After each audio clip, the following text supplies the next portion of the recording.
ಸ್ವಾಗತವನ್ನು ಬಯಸ್ತಾ ಇದ್ದೀನಿ. ನಾನು ಹೇಳಿದ್ದೆ ನಿಮಗೆ 30ನೇ ತಾರೀಕು ನಮ್ಮ ಊರಿನ ಸುಬ್ರಹ್ಮಣ್ಯ ದೇವಸ್ಥಾನದಲ್ಲಿ ವರ್ಧಂತಿ ಇದೆ, ವರ್ಷದ ವರ್ಧಂತಿ. 1 ವರ್ಷ ಆಯಿತು, ಮೊನ್ನೆ 30ಕ್ಕೆ ವರ್ಧಂತಿ ಇದೆ ಅಂತ. ಅಲ್ಲಿಗೆ ನಾನು ಹೋಗಿದ್ದೆ. ಅಲ್ಲಿ ಆ ತಾಯಿಯ ಅಲಂಕಾರ, ಸುಬ್ರಹ್ಮಣ್ಯನ ಅಲಂಕಾರ, ಆಮೇಲೆ ಅಲ್ಲಿ ಪ್ರಸಾದ ಆಗಿದಂಥ ರೀತಿ, ಇವೆಲ್ಲವೂ ಎಷ್ಟು ಖುಷಿ ಕೊಡುತ್ತೆ ಅಂದರೆ, ಅಲ್ಲಿ ಸೇರಿರುವಂತಹ ಜನ ತುಂಬ ಯಾವುದಕ್ಕೂ ತೊಂದರೆ ಆಗದಿದ್ದ ನೋಡ್ಕೊಂಡಿರುವಂತಹ ಕಮಿಟಿ, ತುಂಬ ಖುಷಿಪಟ್ವಿ ನಾವು. ಜಾಗನೂ ಅಷ್ಟೇ ವಿಶಾಲವಾದಂಥ ಸ್ಥಳವನ್ನು ಆಯ್ಕೆ ಮಾಡ್ಕೊಂಡಿದ್ದಾನೆ ಸುಬ್ರಹ್ಮಣ್ಯ. ಬಹುಶಃ ಅಲ್ಲಿ ಆಗಬೇಕು ಅನ್ನೋದೇ ಇತ್ತು.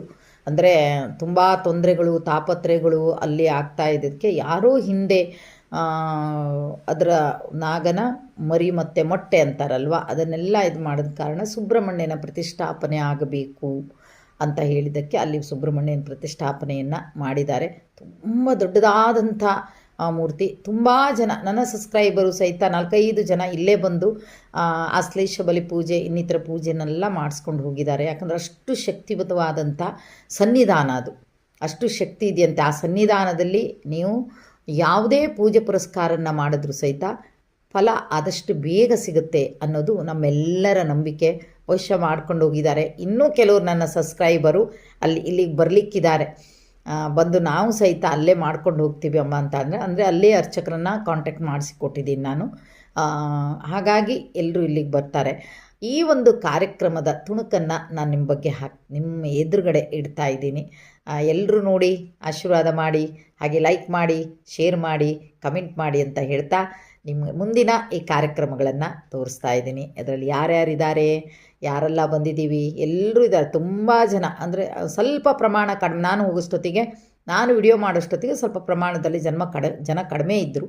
ಆಮೇಲೆ ತುಂಬ ಜನ ಆದರು. ಆಮೇಲೆ ಏನೋ ಆ ಸುಬ್ರಹ್ಮಣ್ಯನ ದಯದಿಂದ ಯಾವುದಕ್ಕೂ ಊಟಕ್ಕೂ ಸಹಿತ ಅಲ್ಲಿ ತೊಂದರೆ ಆಗಿಲ್ಲ. ಒಳ್ಳೆ ಥರದ ಊಟನೂ ಸಹಿತ ಆಗಿತ್ತು. ಸಂಜೆನೂ ಅಷ್ಟೇ, ಸಂಜೆ ರಸಮಂಜರಿ ಕಾರ್ಯಕ್ರಮ ಇದೆ ಅಂತ ಹೋಗಿದ್ವಿ ನಾವು. ಹೋದಾಗ ತುಂಬ ಚಳಿ ಇದೆ ಅಲ್ಲಿ. ಪೆಂಡಲೆಲ್ಲ ಮೇಲ್ಗಡೆ ಹಾಕಿದ್ರು, ಆದರೆ ತುಂಬ ಚಳಿ ಇದೆ. ಕುತ್ಕೊಳ್ಳೋ ಗಡ ಗಡ ಗಡ ಗಡ ಗಡ ಗಡ ಅಂತಿದ್ದೀವಿ.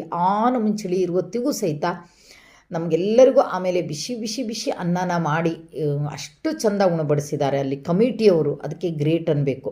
ಲೇಡೀಸ್ಗಿಂತ ಜೆಂಟ್ಸು ತುಂಬ ಇದು ಮಾಡಿದ್ದಾರೆ ಊಟ ಬಡಿಸೋದು. ಸ್ವಲ್ಪ ಒಂದು ಅರ್ಧ ಗಂಟೆ ವೆಯ್ಟ್ ಮಾಡಬೇಕಾಗಿ ಬಂತು ನಮಗೆ, ಯಾಕಂದರೆ ಜನ ಜಾಸ್ತಿ ಆಗಿಬಿಟ್ರು. ಕೊನೆಗೂ ಆ ಚಳಿಯ ಒಂದು ವಾತಾವರಣಕ್ಕೆ ಬಿಸಿ ಅನ್ನ ಸಾಂಬಾರು ಊಟ ಮಾಡ್ತಾ ಇದ್ದಾಗೆ ಆ ಚಳಿ ಅದೆಷ್ಟೋ ದೂರ ಹೋಯಿತು ಅನ್ಬೋದು. ಆ ರೀತಿ ಫಂಕ್ಷನ್ ಇತ್ತು. ಆಮೇಲೆ ರಸಮಂಜರಿ ಕಾರ್ಯಕ್ರಮದಲ್ಲಂತೂ ತುಂಬ ಚೆನ್ನಾಗಿ ಹಾಡುವಂಥ ರತ್ನಾಕರ್ ಅಂತ ಅವ್ರ ಟೀಮ್ ಇದೆ. ಅವರು ತುಂಬ ಚೆನ್ನಾಗಿ ಹಾಡ್ತಾರೆ.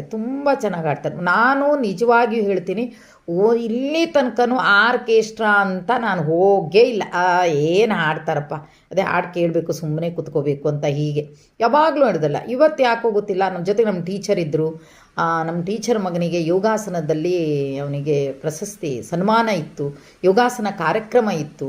ಈ ಎಲ್ಲ ಒಂದು ಕಾರಣಕ್ಕೆ ನಾನೇನು ಮಾಡಿದೆ, ಹೋಗೋಣ ಅಂತ ಹೋದೆ. ಕೂತ್ಕೊಂಡಾಗ ಆವಾಗ ಗೊತ್ತಾಗಿರೋದು ನನಗೆ ಸಂಗೀತ ಕಾರ್ಯಕ್ರಮದಲ್ಲಿ ಎಷ್ಟು ಖುಷಿ ಕೊಡುತ್ತೆ ಅಂತ. ಅವರಂತೂ ತುಂಬ ಎಲ್ಲರನ್ನೂ ಕುಣಿಸ್ತಾ ಇದ್ದರು. ಅವರು ಹಾಡು ಹೇಳ್ತಾ ಹಾಡು ಹಾಗೆ ಏನು ಆ ಸರಸ್ವತಿ ನೆಲೆಯಾಗಿದ್ದಾಳೆ, ಆ ವಾಗ್ದೇವಿ ಅವರುಗಳ ನಾಲ್ಗೆ ಮೇಲೆ ಇರ್ತಾಳೆ, ಅಷ್ಟು ಚೆನ್ನಾಗಿ ಹಾಡ್ತಾ ಇದ್ದರು. ಇಲ್ಲಿಂದ ಪ್ರದೇಶ ತನಕನೂ ಹೋಗಿ ತಮ್ಮ ಒಂದು ಈ ಹಾಡುಗಾರಿಕೆಯನ್ನು ಮೆರೆಸಿ ಬಂದಂಥ ವ್ಯಕ್ತಿಗಳು. ಸಿರ್ಸಿಯವರು ಅಂತೆ ನಮ್ಗೆ ಖಂಡಿತವಾಗಿಯೂ ಗೊತ್ತಿಲ್ಲ. ಸಿರ್ಸಿಯ ಒಂದು ಹಳ್ಳಿಯಲ್ಲಿದ್ದಾರೆ ಅವರು, ಗಂಡ ಹೆಂಡತಿ. ಆಮೇಲೆ ಟೀಮ್ ಇದೆ ಅವ್ರ ಜೊತೆಗೆ. ಅವರು ಅಷ್ಟೇ ಚೆನ್ನಾಗಿ ಹಾಡ್ತಾರೆ. ಹಾಗಾಗಿ ಆ ಕಾರ್ಯಕ್ರಮವನ್ನೆಲ್ಲ ನೋಡಿ ನಾವು ಮನೆಗೆ ಬರುವಷ್ಟೊತ್ತಿಗೆ ಸಾಧಾರಣ 1:45 ಮನೆಗೆ ಬಂದು ಮುಟ್ಟುವಾಗ 1:45. ಯಾವ ಕಾರ್ಯಕ್ರಮದಲ್ಲೂ ನಾನು ಅಷ್ಟೊತ್ತಿಲ್ಲ. ಜೊತೆಗೆ ಇನ್ನೇನು ಅಂದರೆ ನನಗೊಂಥರ ನಿದ್ದೆ ಬರೋದು. ಯಾವ ಕಾರ್ಯಕ್ರಮದಲ್ಲಿ ಕೂತರು ಆಮೇಲೆ ನಿದ್ದೆ ಬರುತ್ತೆ ನನಗೆ. ಆದರೆ ನಿದ್ದೆ ಅಲ್ಲ, ಮನೆಗೆ ಬಂದು ಮಲಗಿದ್ರೂ ನಿದ್ದೆ ಬಂದಿಲ್ಲ 4 ಗಂಟೆ ತನಕ. ಅಷ್ಟು ನಿದ್ರೆ ಎಲ್ಲ ಹಾರೋಗ್ಬಿಟ್ಟಿದೆ ನನಗೆ. ಹಾಗಾಗಿ ಅಂಥ ಕಾರ್ಯಕ್ರಮಗಳನ್ನು ನೋಡಿದಾಗ ಮನಸ್ಸಿಗೆ ಖುಷಿ ಕೊಡುತ್ತೆ. ಅದು ಗೊತ್ತಾಗೋದು ನಮಗೆ. ಆ ಒಂದು ಕ್ಷಣ ನಮಗೆ ಏನೇ ಇರಲಿ, ನೀವು ಭಜನೆ ಕೇಳ್ತಾ ಇರಿ, ನೀವು ಡಾನ್ಸ್ ನೋಡ್ತಾ ಇರಿ, ರಸಮಂಜರಿ ಕಾರ್ಯಕ್ರಮ ನೋಡ್ತಾ ಇರಿ, ನಮ್ಮ ತಲೆಯಲ್ಲಿ ಯಾವ ಟೆನ್ಷನ್ನು ಇರಲಿ, ಎಲ್ಲ ದೂರ ಹೋಗಿ ಕೂತ್ಕೊಂಡಿರ್ತಾವವು. ಆಮೇಲೆ ಬರ್ತೀನಿ ಅಂತ ಹೋಗಿರ್ತಾರೆ. ಬಿಟ್ಟರೆ ಆ ಒಂದು ಕ್ಷಣ ಎಷ್ಟು ಖುಷಿಯಾಗಿರ್ತೀವಿ. ಆಗಲೇ ಗೊತ್ತಾಗಿರೋದು ನನಗೆ ಇಂಥ ಕಾರ್ಯಕ್ರಮದಲ್ಲೆಲ್ಲ ಭಾಗವಹಿಸಬೇಕು ನಾವು ಅಂತ.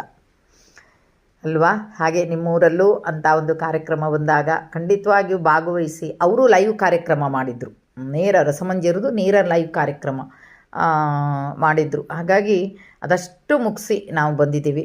ಸ್ವಲ್ಪ ಅಷ್ಟೇ ಸೆರೆ ಹಿಡಿದಿದ್ದೀನಿ ನಾನು, ಅದನ್ನು ನಿಮ್ಮ ಮುಂದೆ ತರ್ತಾ ಇದ್ದೀನಿ. ದಯವಿಟ್ಟು ನೀವೆಲ್ಲರೂ ಲೈಕ್ ಮಾಡಿ ಅಂತ ಹೇಳ್ತಾ ಇವತ್ತಿನ ಕಾರ್ಯಕ್ರಮವನ್ನು ಮುಗಿಸ್ತಾ ಇದ್ದೀನಿ. ಜೈ ಹಿಂದ್, ಜೈ ಕರ್ನಾಟಕ ಮಾತೆ, ಸರ್ವೇ ಜನ ಸುಖಿನೋ